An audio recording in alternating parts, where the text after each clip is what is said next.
आज हम पढ़ने वाले हैं 12th क्लास का हिंदी।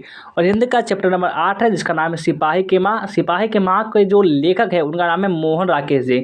और इनका बात करें तो लेखक परिचय यानी कि जीवन परिचय इस वीडियो में हम जानने वाले हैं।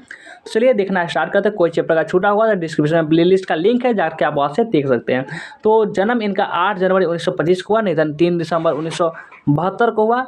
और आपका और आगे जाने तो जीवन परिचय चलिए जानते हैं। जीवन परिचय में 20वीं सदी के उत्तरवर्ती युग के प्रमुख कथाकार एवं नाटककार मोहन राकेश का जन्म 8 जनवरी 1925 को चंडी वाली गली अमृतसर जो कि पंजाब में है वहाँ हुआ। उनके बचपन का नाम मदन मोहन गुगलानी था। इनके पिता करमचंद गुगलानी पेशे से एक वकील थे तथा साहित्यिक सांस्कृतिक संस्थाओं से भी उनका जुड़ाव था। उनकी माता का नाम बच्चन कौर था। मोहन राकेश ने लाहौर से संस्कृत विषय में एमए किया तथा जालंधर के ओरिएंटल कॉलेज से हिंदी में एमए किया।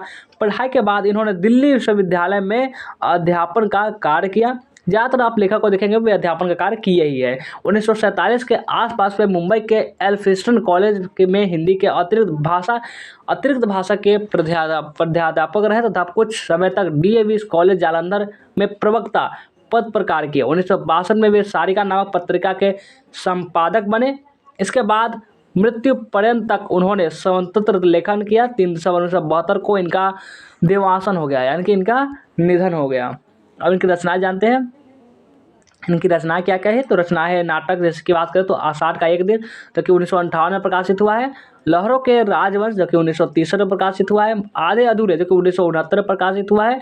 और उपन्यास में अगर देखें अंधेर बंद कमरे जो कि 1961 में प्रकाशित हुआ है। न आने वाला कल जो कि 1970 में प्रकाशित हुआ है। अंतराल जो कि 1972 में प्रकाशित हुआ है। तो ये सब प्रकाशित हुआ है। और कहानी संग्रह देखें, कहानी संग्रह तो इंसान की खंडहर जो कि 1950 में, नए बादल जो कि 1957 में, जानवर और जानवर जो कि 1958 में, एक और जिंदगी 1971 में, फौलाद का आकाश 1972 में, वारिस 1972 में प्रकाशित हुआ था। और यात्रा वृत्तांत देखते हैं तो आखिरी चट्टान तक आपका यात्रा वृत्तांत है। लेख निबंध, परिवेश, रंगमंच और शब्द, कुछ और अस्वीकार, नई निगाहों के सवाल, बकलम खुद, ये सब इनके लेख निबंध है। और अनुवाद अभिज्ञान शाकुंतलम, मृच्छकटितम, एक औरत का चेहरा, ये सब इनके क्या है अनुवाद, जो बहुत से इनके अनुवाद किया है कि किसी और भाषा को किसी और भाषा में ट्रांसलेट किए तो इसको बोलते हैं।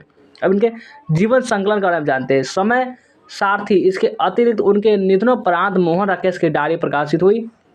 और इनकी जो साहित्यिक विशेषताएं जानते हैं। मोहन राकेश नई कहानी के प्रमुख हस्ताक्षर थे। नाटक के क्षेत्र में उन्हें जयशंकर प्रसाद के बाद सबसे बड़ी प्रतिभा मानी जाती है। जयशंकर प्रसाद के बाद इन्हीं की नाम ज़्यादातर आती है।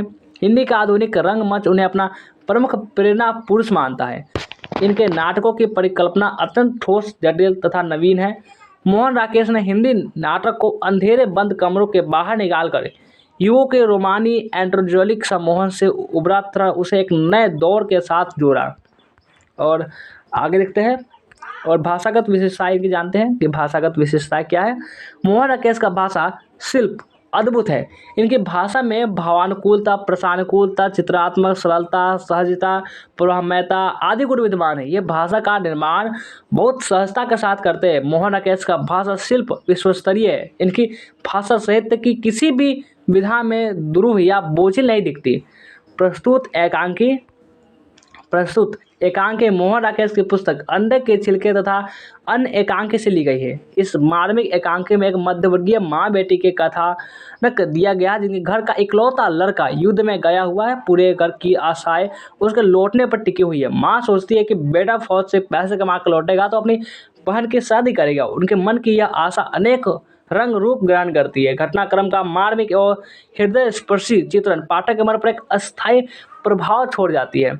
ये था मोहन राकेश का लेखक परिचय। कैसा लगा वीडियो कमेंट करके जरूर बताएंगे। लाइक नहीं किया जल्दी से लाइक करेंगे, सब्सक्राइब जल्दी से कर लेंगे। चलिए वीडियो को एंड करते हैं, मिलते हैं फिर किसी नेक्स्ट वीडियो में।